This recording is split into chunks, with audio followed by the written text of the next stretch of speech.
Pessoal, tudo bem? Bom dia, boa tarde, boa noite para você que acompanha a nossa disciplina de História da Engenharia Química.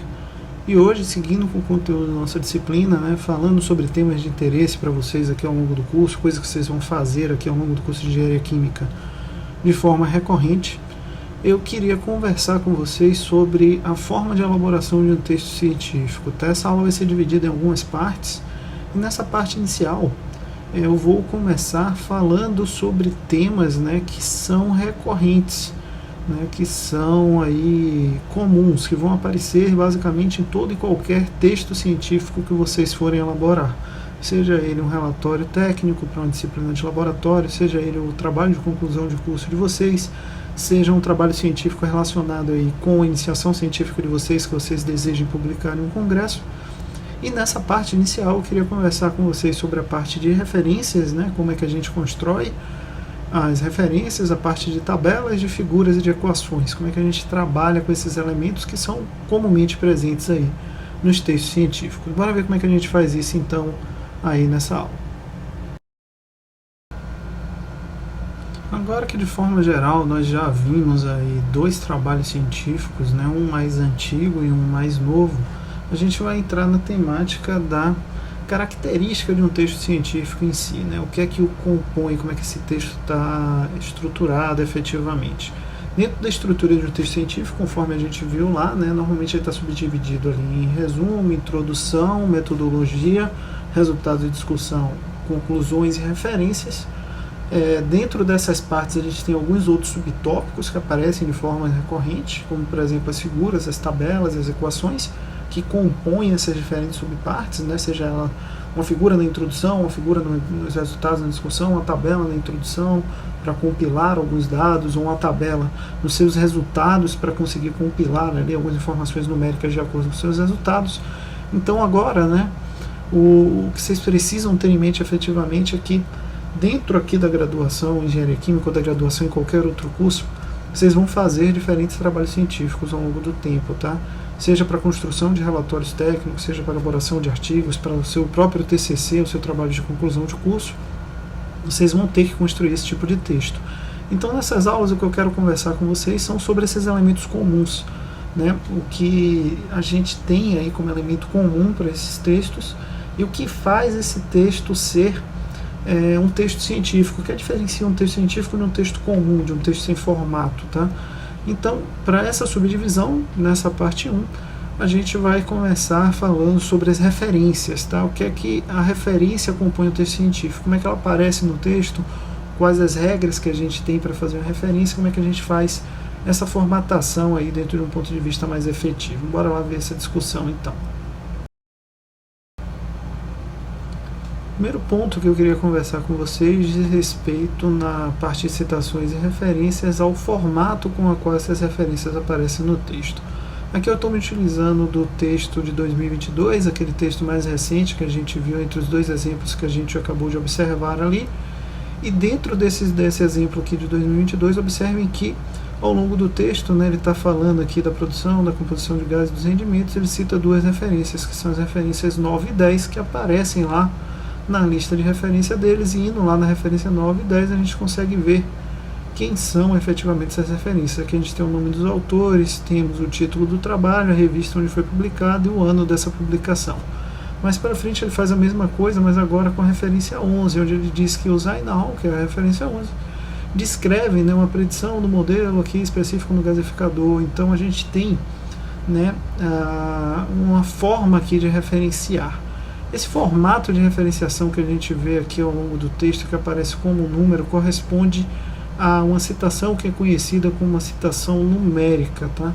Esse é um dos estilos de citação existentes, é um estilo muito utilizado normalmente em artigos científicos publicados aí em revistas, são conhecidas como revistas indexadas, basicamente porque ele é um formato de citação aí sucinto, que tanto no texto como na lista de referências apresentam a quantidade de informações necessárias para a compreensão de qual referência é, mas ainda assim apresenta essa referência de uma forma resumida.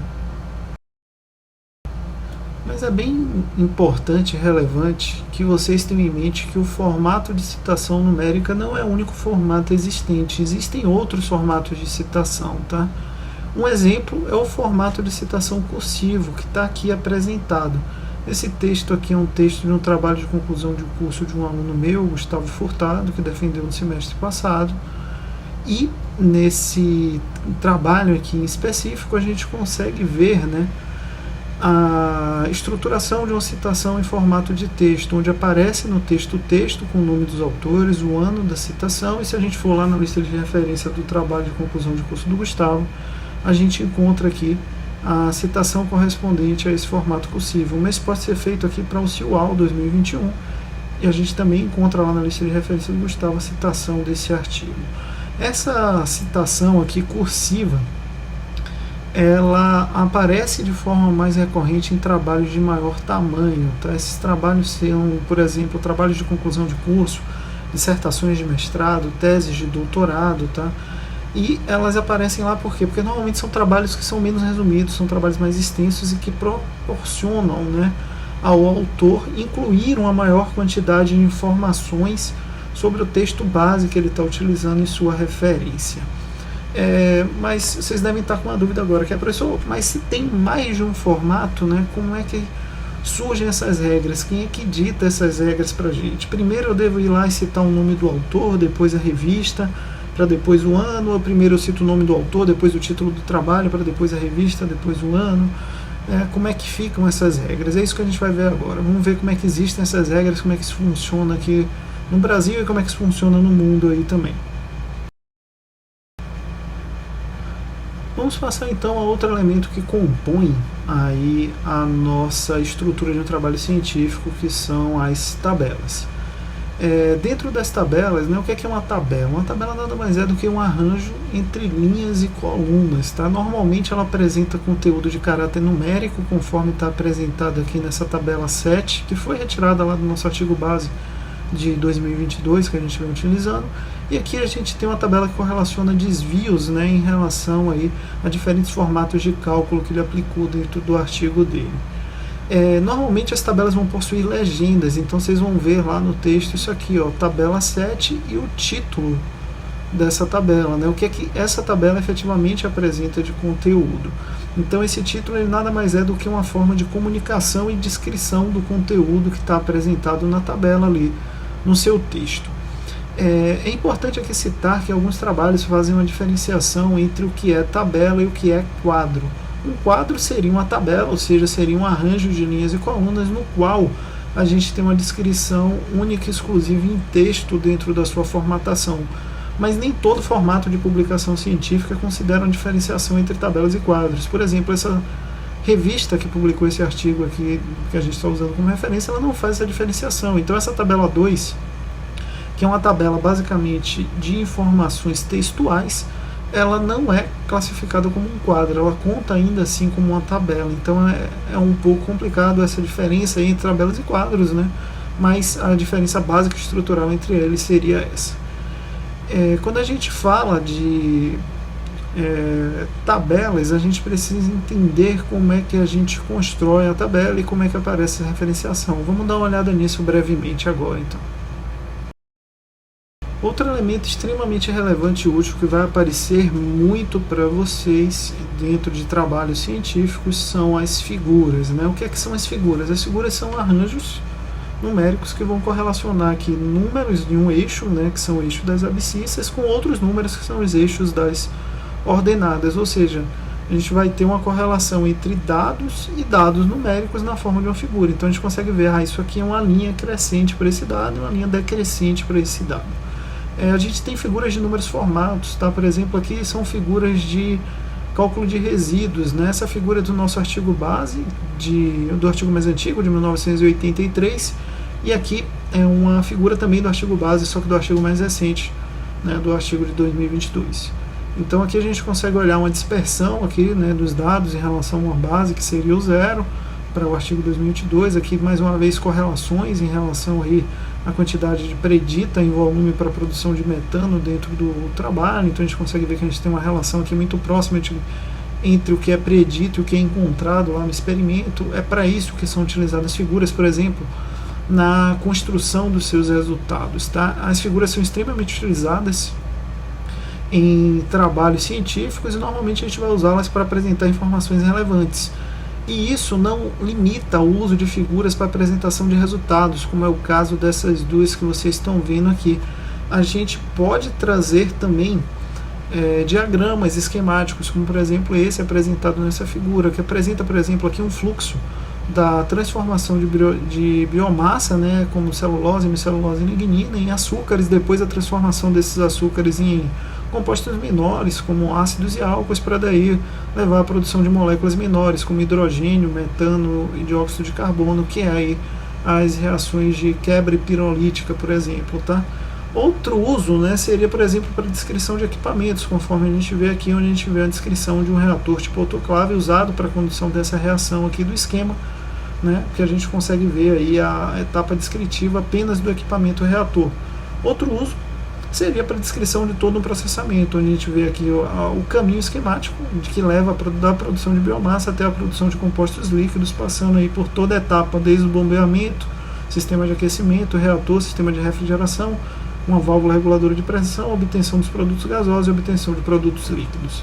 Então observem que as figuras têm inúmeras utilidades dentro do processamento, dentro da construção de um trabalho científico, né? Ela desempenha aí diferentes papéis, seja a apresentação do esquema que você está utilizando, seja a apresentação dos resultados, conforme a gente viu naquelas figuras iniciais, né? Então vamos ver como é que aparecem essas figuras, né? Como é que a gente inclui elas de acordo com aquele template que a gente está acompanhando, e vamos ver também como é que a gente pode construir uma figura, né, para apresentação típica de resultados usando aí o Excel. Vamos dar uma olhada nisso então. Chegando por fim ao último tópico de interesse dessa nossa aula, né, que é as equações. Vamos falar sobre as famosas equações.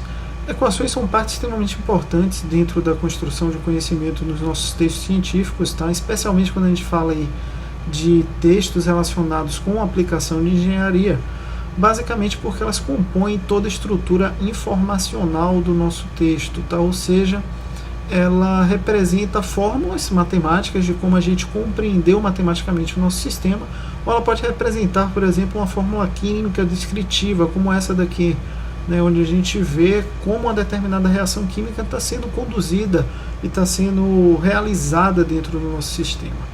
Essas equações normalmente elas vão ser apresentadas no texto de forma sequencial, seguindo aqui uma numeração alfanumérica sequencial, né? E essa numeração ela pode representar tanto as equações matemáticas, como a gente está vendo aqui, como as equações químicas, que representam as equações químicas aqui ao longo do nosso texto, tá?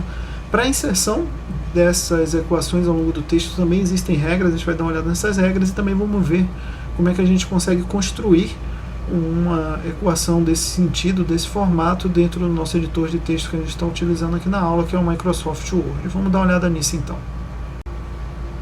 Então, pessoal, era basicamente isso que a gente tinha para a aula de hoje. É uma aula bem introdutória para apresentar para vocês esses aspectos relevantes do texto científico. A gente vai seguir conversando sobre textos científicos, ver a estrutura mais detalhada, o que cada parte de um texto científico precisa efetivamente conter de informação, né? E a gente vai continuar isso na nossa próxima aula da disciplina. A gente se encontra lá. Até a próxima aula, gente. Valeu. Tchau, tchau.